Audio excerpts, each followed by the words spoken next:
Hi అండి. ఉగాది అంటే గుర్తుకొచ్చేది మనకేంటంటే ఉగాది పచ్చడండి. ఆ ఉగాది పచ్చడి తినాలంటే చిన్నప్పుడు నాకు అస్సలు తినాలనిపించేది కాదు. మా అమ్మ పెడుతుంటే పారిపోయేదాన్ని. ఇప్పుడు గ్లాసులు గ్లాసులు తాగుతానండి. ఇదిగోండి ఉగాది పండుగ రోజు తొందరగా లేసాను. స్నానం చేసి పూజ చేసుకొని చక్కగా దేవుళ్ళని అలంకరించానండి. జెప్టోలో పూలు ఆర్డర్ ఇస్తే చూడండి అవి 2 కలర్స్ అయి పంపించారు. ఇదిగోండి ఉగాది పచ్చడి ఎలా చేసుకోవాలో చూపిస్తాను. షడ్రుచుల కలయికే ఉగాది పచ్చడండి. ఉగాది పచ్చడికి చింతపండు రసము మనము కొంచెం తీసుకొని ఒక బౌల్ అయినా గ్లాస్ అయినా దాంట్లో పోసుకోవాలండి. దానికి తగ్గట్టు మనము సాల్ట్ వేసుకోవాలి. తర్వాత కారము, మిరియాల పొడి వేసుకోవాలండి.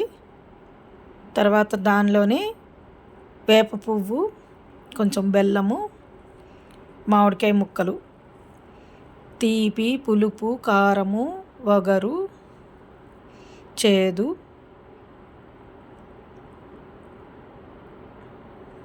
ఇవన్నీ కలయికేనండి మనకి ఉగాది పచ్చడి. మన జీవితంలోనే ఇవన్నీ ఉంటాయండి. మన జీవితంలో ఎన్నో చేదు అనుభవాలు ఎదురవుతాయి, తీపి అనుభవాలు ఉంటాయి మనకి. అంటే మంచి కార్యాలు జరుగుతాయి, శుభకార్యాలు జరుగుతాయి, చెడు జరుగుతాయండి. అవన్నీ కలయికనే మన జీవితం అండి. మన జీవితంలో ఏమేమి ఉంటాయో ఈ పచ్చడిలో అలా ఉంటాయండి. ఈ పచ్చడి తినటం వల్ల ఆరోగ్యానికి చాలా మంచిది. చింతపండు వల్ల కానీ, మామిడికాయ వల్ల కానీ, మిరియాల పొడి, బెల్లము అన్ని రకాలు ఒక ఔషధం లాగానే అండి. కానీ మనం ఈ ఉగాది పచ్చడి తినటం వల్ల హెల్త్ చాలా బాగుంటుంది.